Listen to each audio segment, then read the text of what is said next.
Let's go.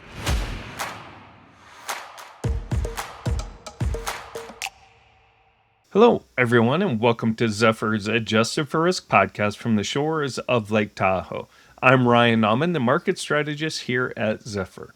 Financial planning has evolved greatly over the years, and it's getting more complex and comprehensive by the day. There are numerous planning services financial advisors can offer under the financial planning umbrella. Well, I have on the perfect guest, an industry expert who is going to share his insights into some of these planning services. But first, today's episode is sponsored by the award-winning Zephyr, which helps investment professionals make more informed investment decisions on behalf of their clients. All right, enough from me. Let's go ahead and bring on the star of the show. I'd like to give a very warm welcome to Todd Moser. Todd is the president of the personal office model at NorthRock Partners. Todd, thank you so much for coming on the show. It's an honor to have you on. Conversation I'm really excited for. Can you please tell us a little bit more about yourself and NorthRock Partners? Yeah, absolutely. First of all, Ryan, I do want to thank you too. I think sometimes in the world of financial advising and the practitioners, we can get a little isolated. So I think avenues like this are great for us to be able to expose to other ideas to help us continue to master our craft. And with that being said, I'm calling here from the tundra of Chicago, but I wish I was there in Tahoe with you. Yeah, so a little bit of background on me. I'm Todd Moser, president of the personal office at NorthRock Partners. Professionally, I've grown up in the industry, straight out of college with my father's practice. So really all I've known has been caring and supporting families and kind of the daily grind and the work that is what we call our industry. We unexpectedly lost my father, and then about a year later, his partner retired. So I went from waking up, going to the office, serving clients, not a care in the world except one laser focus, to having to grow up pretty quickly during a stressful time. Went from literally no responsibility except for clients to running a $1 billion RIA pretty quickly. And it was that kind of journey, that stress, those learnings that I had to grow up in the industry pretty quickly, but ultimately grateful for that path to get us to where we're at today. Today at NorthRock, I spend a portion of my time as a lead advisor with our practice here in Chicago, serving mostly corporate executives and business owners, and then spend the majority of my days leading what we call our personal office experience at NorthRock, which is really two main components to it. So all of the advisory teams, the advisors and their client service people sit underneath us. And then a separate component to that is the advice teams, which consist of our investment team, our tax team, our estate team, our insurance team, bill pay, and our philanthropic team known as Foundation X. So when I wake up, kind of when the feet hit the ground, I'm mostly thinking about, on a day-to-day basis, what can we do to execute against our plan to enhance the advisor experience, but as well as the client experience. And at NorthRock, we pride ourselves on thinking about being as an advice firm. So first and foremost, lead with advice. And by do that, we're kind of inspired and motivated by our purpose, which is to help people realize their potential through impactful advice. Todd, that's fantastic. First of all, so sorry to hear about your dad, and it's crazy how things like that, like such an emotional time, can kind of be the foundation for growth and where you are today. I lost my dad years ago, and it was kind of the catapulted me into this industry also. So good stuff. And as for Chicago and Tahoe, we send us all that cold and snow. We need it. It's been too warm here. Let's bring it back out west. We need the snow. I guess you probably don't have the boat out there yet, huh? No, not yet, but it's almost warm enough to. Almost warm enough to. Let's talk about. You mentioned briefly about the personal office model at NorthRock. Can you kind of go into a little bit more detail? What is it? It sounds very interesting. You got the advice underneath there and all the different parts of that umbrella. Can you go into a little bit more detail there? Absolutely. This is, again, a little bit of an evolution at NorthRock, but for us, the personal office is the name that we go to market with for comprehensive advice to our clients. It starts with the simple, straightforward relationship by putting the client at the center of their financial lives. And then we walk them through a unique experience to spending the time and energy and effort to truly understand them, not just their balance sheet, not just their cash flow statement, but who they are as people. This includes their interests, values, priorities, objectives, their communication style. And then we go through the checklist of building a plan across all areas of their financial lives. And over time, again, I emphasize over time, the goal is to earn to be that trusted advisor at the center of that financial life with them. And so the personal office, then, as we go through that journey, it's about building the right team and the right resources around them such that they can achieve their objectives. The evolution of this internally at NorthRock was a fairly simple process. It's been what got us to where we're at, and I do believe, kind of from a strategic standpoint, it likely will get us to where we're going, which is by listening to our clients. So sitting across the table, a dining room table, on a Zoom call, on a phone call, you start to hear different areas or complexities in people's lives that they need assistance in. And as we would hear that as advisors, we would realize that maybe I'll use taxes as an example. We realized that many of our clients had a tax preparer, but they did not have a tax planning partner. So over time, we then built out, hired a tax professional, hired a couple. Now we have over 20 tax professionals that help provide proactive tax planning, modeling, compliance, making estimated tax payments for clients, to not just provide this as a service, but using tax as a component of the advice. So today, for the personal office, it's really about walking a client and a family through a process to build the right advice for them, led by the advisor, led by the client service team member, and supported by, oftentimes, this is in the four walls of NorthRock. That group is supported by an investment professional, a tax professional, an insurance specialist, and a social impact experts. So we have the capabilities of doing that all in-house, but that doesn't always necessarily mean that that's the right advice. The concept is, each one of our clients, their personal office is going to be different.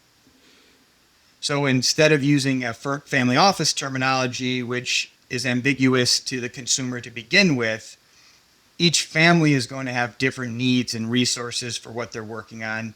So with our individual clients, someone with $5 million and $200 million, their personal office is going to look different, but the objective is the same: to make thoughtful, comprehensive, integrated advice and, basically informed decisions such that we can kind of deliver clarity to them through the process.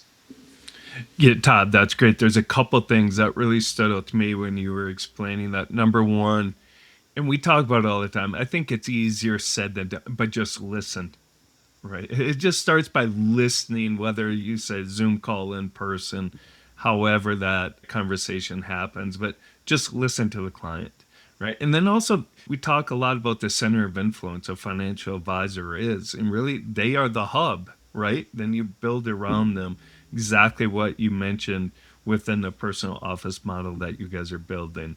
Great stuff. So what is the value prop of the team then that you're managing? Yeah, I think let me double tap on one thing you just mentioned too. I think to bring it to life for some of the listeners is many successful people, when we talk about kind of advisors having this unique positioning within our families' lives, is many successful individuals have surrounded themselves with great professionals, right? They've got a great estate planning attorney, they've got a great insurance specialist, they've got someone doing their taxes. And to share a little bit of story here is a couple of years back, I was in California meeting with a business owner, and not a client yet, so a prospect. And we're sitting in a big boardroom, He's got 2 or 3 insurance professionals around him, an estate planning professional. The CFO of his business was there. 2 children were in the room, an investment professional, you name it. And at that meeting, we simply literally went around the table and advised on what everyone was doing. And at the end of that meeting, we were planning on grabbing dinner afterwards. And so literally, we've got this empty boardroom and the client sitting at the end of it. And I asked the client a simple question. I said, who's responsible for coordinating, implement, and executing all of the tasks, the follow-up, the advice that we talked about today? And the client literally sat back in his chair and he said, I guess it's me. And I want to bring that to light because I think sometimes we can get caught up as advisors in that technical advice that we own this is smarter than someone else. But don't underestimate the fact that a lot of the people that we're sitting across the table from are completely alone at the center of their financial lives. And a lot of that responsibility to implement or to execute or to communicate it to their family, that's on them. And so when I think about our value proposition, it starts about kind of the long hours, the listening, the getting to know, the due diligence of simply earning the right to be at the center of someone's financial life. And that process, right, is the value proposition of being able to create impactful advice as opposed to just technically correct or accurate or academically or intellectual correct advice. And that's delivered through the power of team. The advisor has a unique ability sitting at the center to use that team, whether they have resources in-house like NorthRock or you're a sole practitioner. You still have the unique positioning with that family member to be the quarterback, to make them feel a sense of belonging, affiliation to this process. So from a value proposition standpoint, if we do our jobs right, and we don't always do them right, but if we do our jobs right and we earn that trust to get to the center, we really are able to deliver 2 things to our clients. Number 1 is clarity. They're able to make decisions from a place of understanding, not hope, not fear, not greed, but clarity. Second thing that we're able to deliver to clients is time. And so when we're able to have an integrated delivery of advice, it gives them time back in their lives. Mm-hmm. And the irony of some of this stuff, you can call it, unconsciously competent part of it, but high aspirational people, high potential people, they value time differently than others might.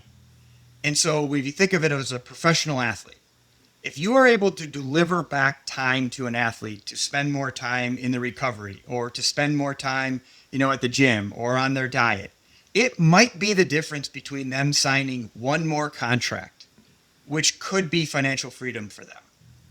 Could be helping that corporate leader figure out what board to sit on or where they're going to take their pie chart of time and allocate it when they don't have 80 hours a week of emails and board meetings to sit in on. But this idea of delivering time back to people such that they can then reposition that or reallocate to things that they're important to them. It's not us to tell them what to do with it. It's what's important to them. And it might be as simple as, I want to make sure I can get to every single one of my daughter's basketball games or go to the gym in the morning or whatever it is. But I think, clarity and time are 2 things that when we do it right, when we're at our best, we're able to kind of use this process and this client journey and experience to give that back to a client.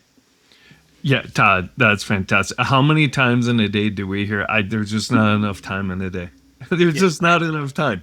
So if there's anything, even if it's just like freeing up 20 minutes, 30 minutes, right? It goes a long way. But yeah, there's just not enough time. You've talked a lot about advice and the advice that you guys offer and the importance of advice. Let's talk about the evolution of advice. When I started in the industry 25 years ago, it was more brokers, not very many financial advisory practices or offering financial plans. If it was a financial plan, it was all based on investment management and achieving a goal. What's your view on the evolution of advice? Yeah, this is something that's kind of been a little bit of an interest to me just as a student of the industry. And I think about where we're at today in a landscape that's changing so fast. I've been blessed to kind of be part of this for a couple decades now, and just the amount of change that we've seen has been quite extraordinary. But I think about it all the way back to, the origin of financial advisors really were a distribution channel. It was a distribution channel to sell a product, whether it be an insurance product or a mutual fund, or, back in the days where we were recommending a mutual fund based on the color of the prospectus, right? And so times have changed a lot.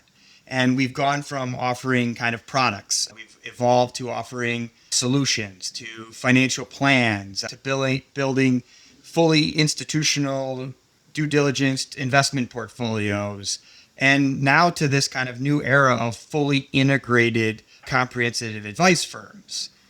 And there's many forces at hand here today that I think that are accelerating the pace of change.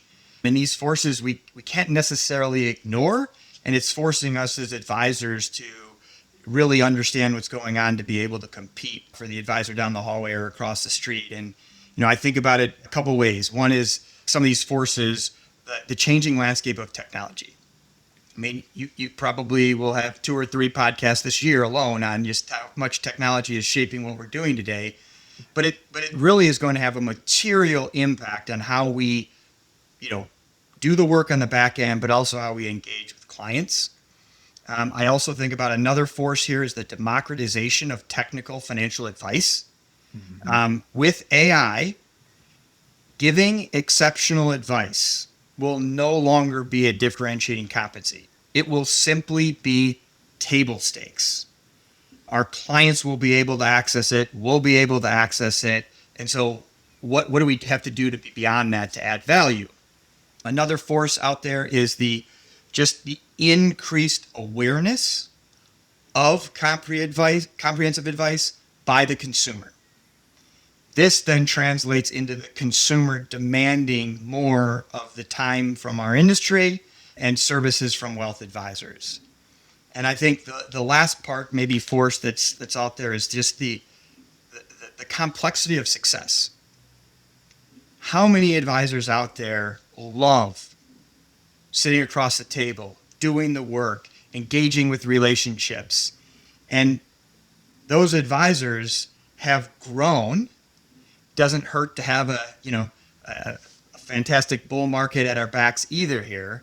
But you go from doing something you absolutely love to forcing yourself to build a business, and one that's going to endure beyond yourself, because you as the advisor have made hundreds of thousands of promises to families out there, to your clients' kids and your clients' kids' kids. And so I think about, even from a fiduciary responsibility, to build an enduring firm, to make sure that the promises that we've made to those clients of ours today pass through and endure beyond, my existence as an advisor here today. So it's that evolution. At some point in time, you get to a size, whether it's an age or a number of employees, where you have to shift from a practice to a professional organization. And it's happened really quickly because of the success that advisors are having, the client demands, and things that are just going on in the industry. So I think that, and then the tail end of this evolution of advice has been a lot of advisors maybe went independent for the right reasons, because they wanted to do what's right for clients. But these forces are changing some of the M&A exposure that we're seeing in this space, because I need to compete with someone across the street. I might need more resources or services. I don't want to take the trash out anymore. I don't want to do the HR stuff anymore. I want to go back to doing what I fell in love with in the first place, which was being this advisor, providing advice, and having impact on an ongoing basis with our clients. So I think this change, we saw it in investments a decade ago, right? We today having a fully diversified institutional quality portfolio is table stakes. And I think the next evolution of this is going to be advice, because our clients are going to be able to get it. And as we think about putting kind of our crystal ball on the table here, what's the next evolution of advice? And that next evolution of advice, I think, has got to be centered somewhere, somehow, around the idea of transitioning from comprehensive advice to the coaching and the guidance, and very much focused on the human side of things. Mm-hmm. I think about, NorthRock's kind of commitment to being unreasonable in the pursuit of people. And that might not be the best business decision, right? Mm-hmm. Because that human element of this is the part that's labor intensive, but really helping people make better decisions is where we're at. I think something to maybe help advisors on the call when we think about making decisions at the firm, as this pace of change is so rapid, how do you then ground yourself in making decisions? And we've kind of continued to use this idea of balancing our key stakeholders, which is really those families that have trusted their financial futures with us, Mm-hmm. those employees that have trusted their futures with us to protect them, and then your shareholders. And as you think about how fast things are changing, very rarely are you able to make a perfectly aligned decision with all three of those key stakeholders. And the job of us as leaders of a firm is to make sure that we don't let the canoe tip too far to one side. But unfortunately, it's always going to be a little bit of rockiness. And so things are changing so fast, to be able to make decisions and have a clear line of the impact on your stakeholders is something that we've done and gotten better at over time as we've grown. Yeah. Todd, that's fantastic. Great discussion there about the evolution. It's interesting. You brought up technology. I think I've had 3 or 4 conversations already this year, episodes on technology. And you're exactly right. A financial plan, financial advice, no, it's table stakes, right? And then as AI and technology expands, who knows where we're going to go with it, right? And like you said, it is moving quicker than ever.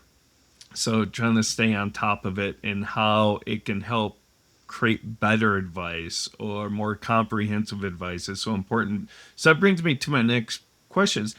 What does good advice look like? What is it comprehensive? Is it investment management plus tax what's it look like to you?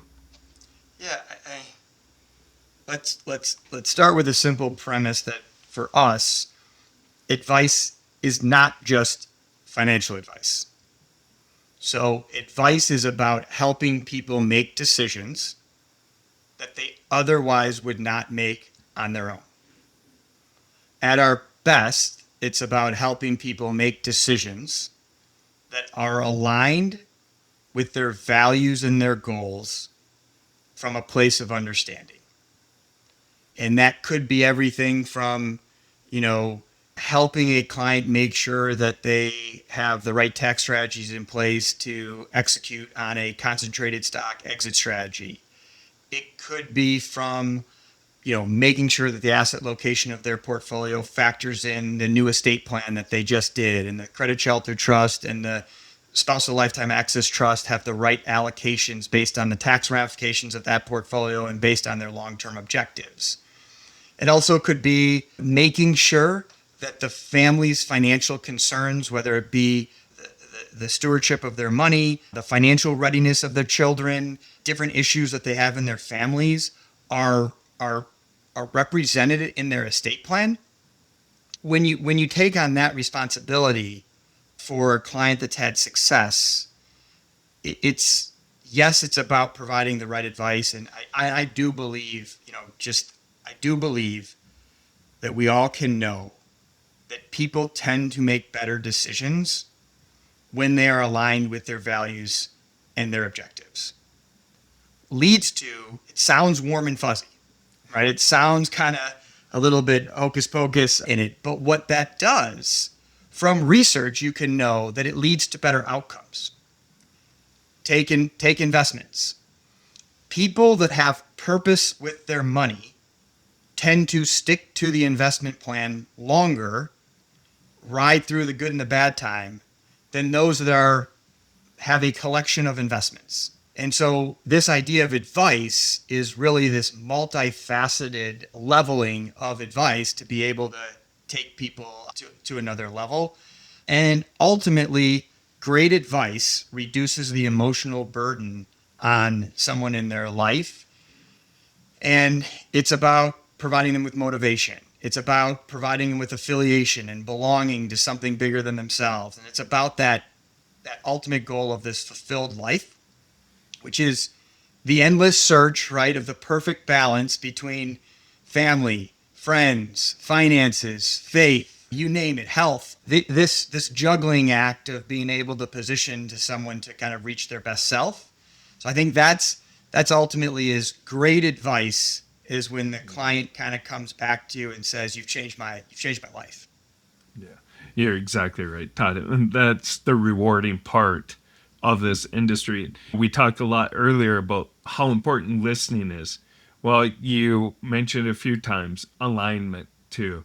Alignment is just so important to make sure everything's aligned with the client's investment objectives, financial goals, morals, values. Alignment is another one of those keywords that we talk a lot about, but maybe not enough on the show. So let's talk about some of the different parts of financial planning or advice. You mentioned you've got a big team. I believe it was 20 tax advisors on the staff. Why so many? To me, is that some people might think financial advisors might think, well, it's not. It's more of a cost center than it is a revenue generator.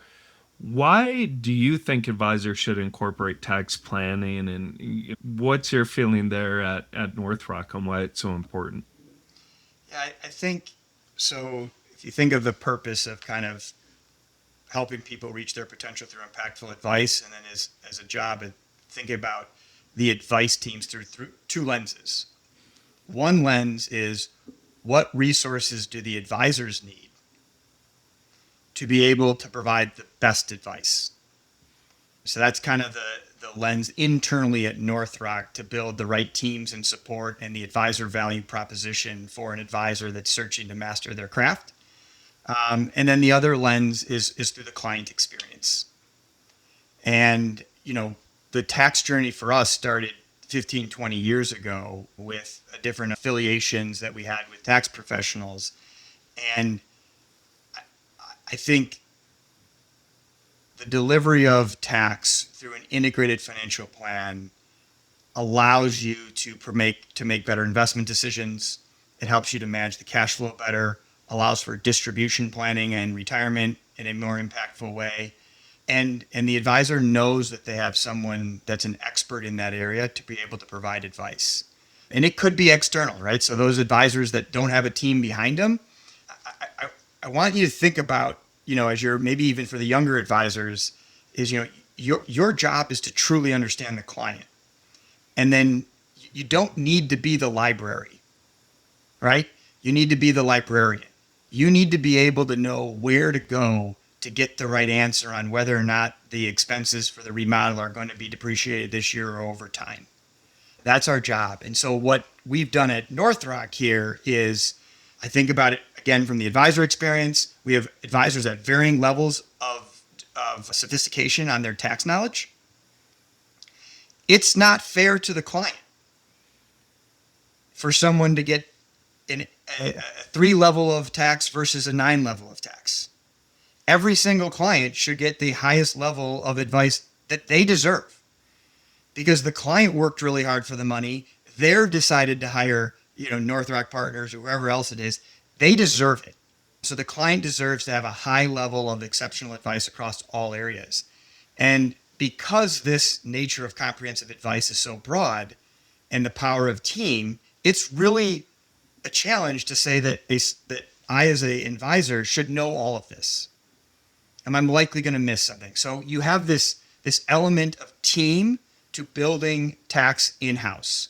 I also think about it just control the controllables as it relates to advice. We know that by doing the work, we will provide people with better tax advice, meaning that double checking on a large capital gain that they need to adjust their estimated tax payment. We know that in September, October, that when we run a tax projection with the tax partner, that we're going to optimize, a Roth conversion or take capital gains at a 0% tax rate, or look to implement a tax asset strategy, or how we should own specific real estate investments versus publicly traded, or whatever the pass-through type of tax is. By doing that work year in and year out, a component to success of comprehensive advice is the small compounding nature of decisions. And by building that process in-house, the advisor has the control to that process. In my old world, probably worked with 20 or 30 CPAs. Some of them were very good at getting back to you on tax planning or a tax projection. Some of them never called back. But I was still responsible for giving that tax planning advice, and I didn't have control over it. When we think about bringing stuff in-house, it's about providing better advice. But then the next layer in that is helping the client implement and execute that advice as well. So yes, tax for us is a area of the business that is an expense. It's not the same margin. It's not the same type of business as wealth management, but it's a decision that we've made internally because we're doing it for the right reasons to help provide better advice. Yeah. Todd, that's a great explanation why it's important. And I love can I steal the librarian example? Absolutely. Oh my I gosh. stole it from someone else too. You know how this works. That's fantastic. I love it. Another piece that you mentioned that you offer at NorthRock, that's a very important part, and you have, I believe, a foundation, is the philanthropic planning.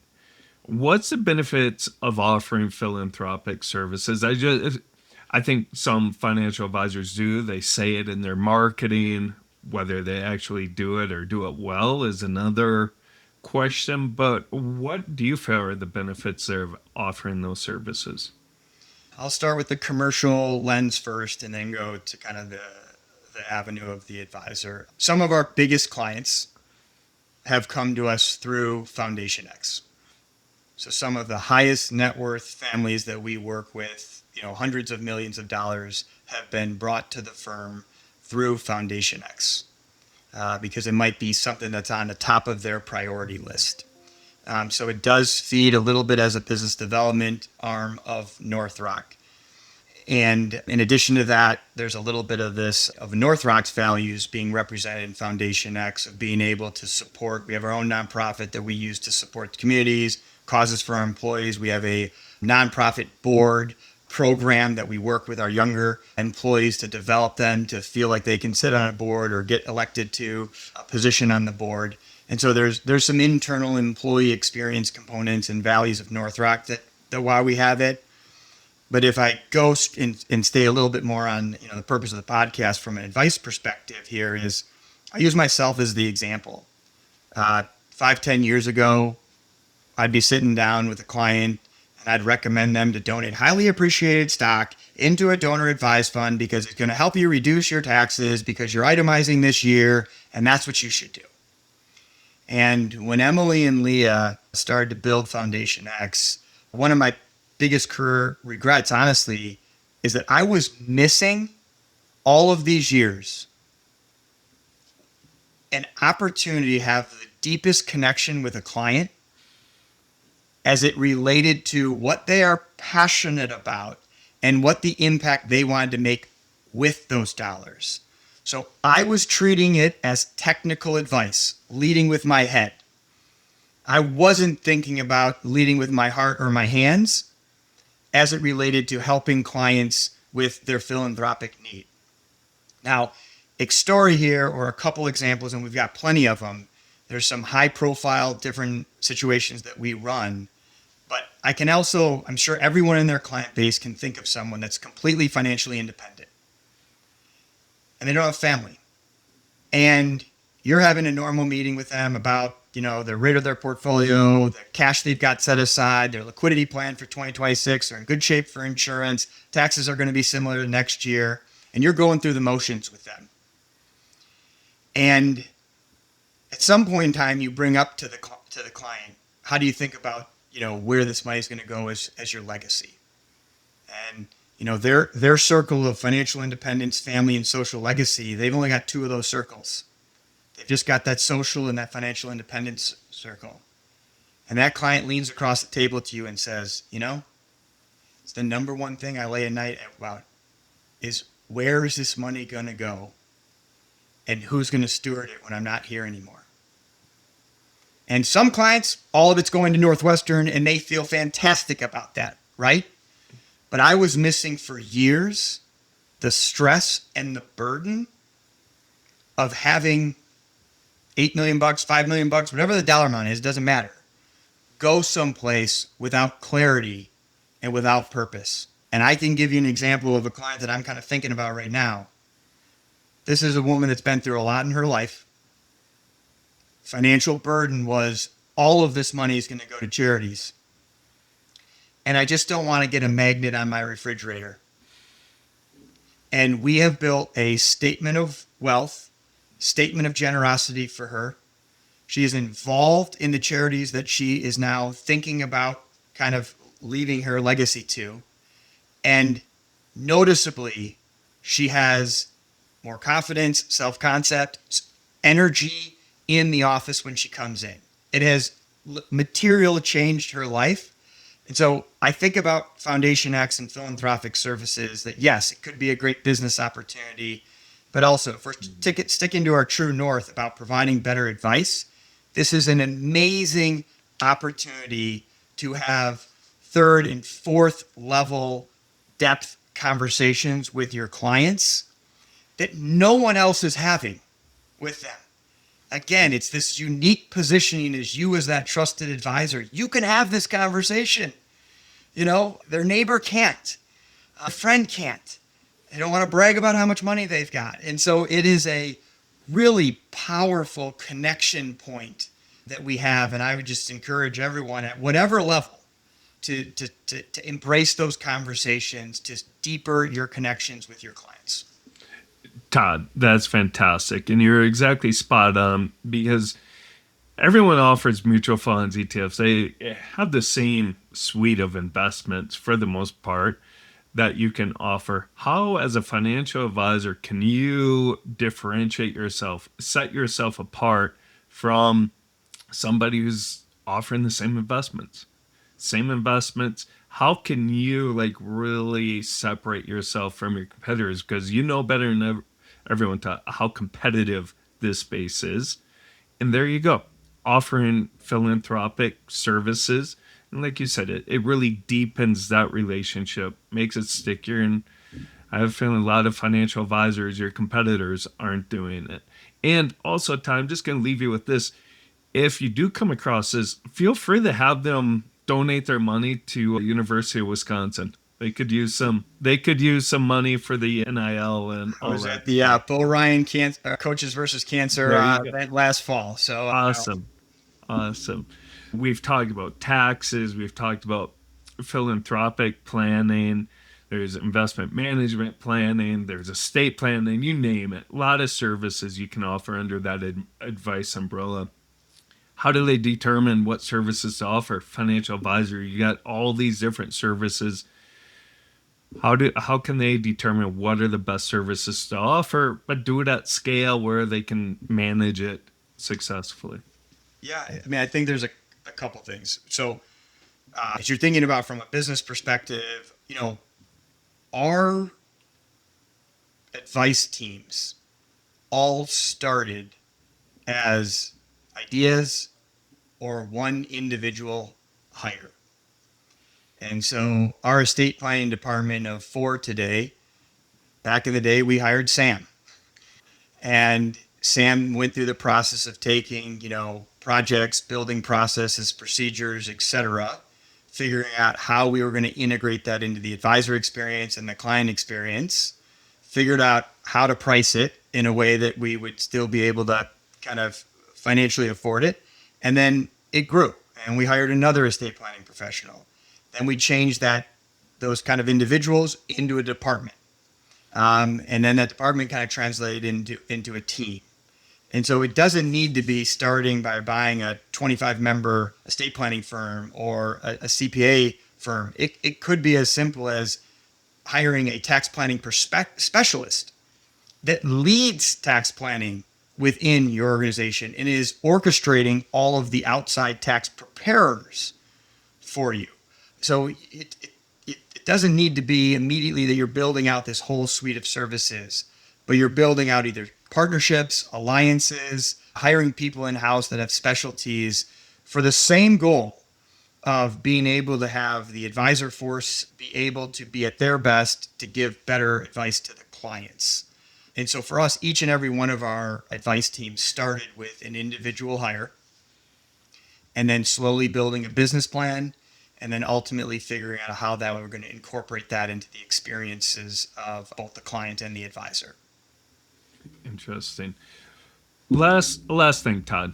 We've talked a lot about advice. As a financial advisor, you're a steward of advice and in doing what's in the best interest of the client, which to me is table stakes. I never understood why somebody wouldn't. That should be the basics of your services you offer. But there's that fiduciary responsibility that, again, it should be table stakes. It shouldn't be a question. Everyone should do it. But can you provide an example of what fiduciary responsibility really is? Maybe some people just think fiduciary responsibility, doing what's in the best interest of your client, or is there a step more that a financial advisor can take in that responsibility?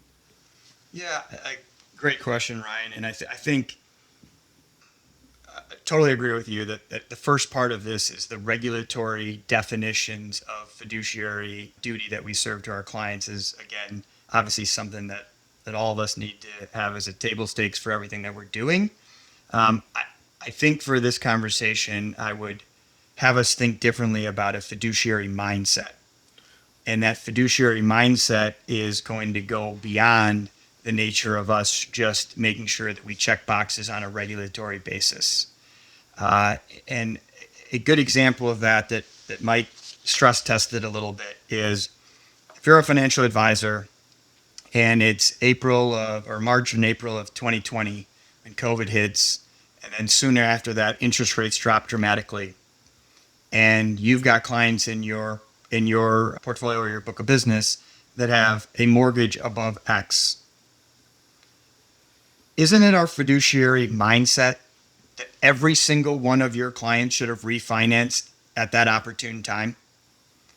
And technically, that's not part of the ADV, or technically, that's not part of what we need to do to make sure that we're in compliance. But I think of it to that nature, to that degree, that if we're truly leading with advice, the fiduciary mindset is what are all of the things that we can be doing to further develop and enhance that client's end objective. And sometimes that means going above and beyond what you have internally. Sometimes that means being a resource to help them implement and execute something that you don't have in-house. But that mindset is a big driver for, adding the incremental advice alpha to clients over time, those opportunities that might exist outside of the scope of traditional wealth management are unique opportunities to differentiate yourself from other advisors within the space. Todd, I love it.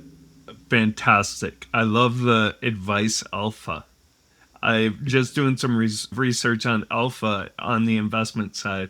Advice alpha. I might have to steal that one too. That's fair. Steal that one. But I love the mindset too. It should be a mindset, whether it's part of your ADV or just the services you offer, just different ways to help your client with the planning, with the advice, make their life easier. So they can achieve their goals. And like you said, the mortgage is a great example. Todd, awesome conversation. You shared a ton of great insight. I love it. Thank you so much for coming on the show. It was a pleasure to have you on. Where can our audience get more information about NorthRock Partners? Again, thank you very much for having me. Honor, privilege to be here today, and hopefully some of the listeners got some actionable advice out of it as well. You can find more about NorthRock at northrockpartners.com.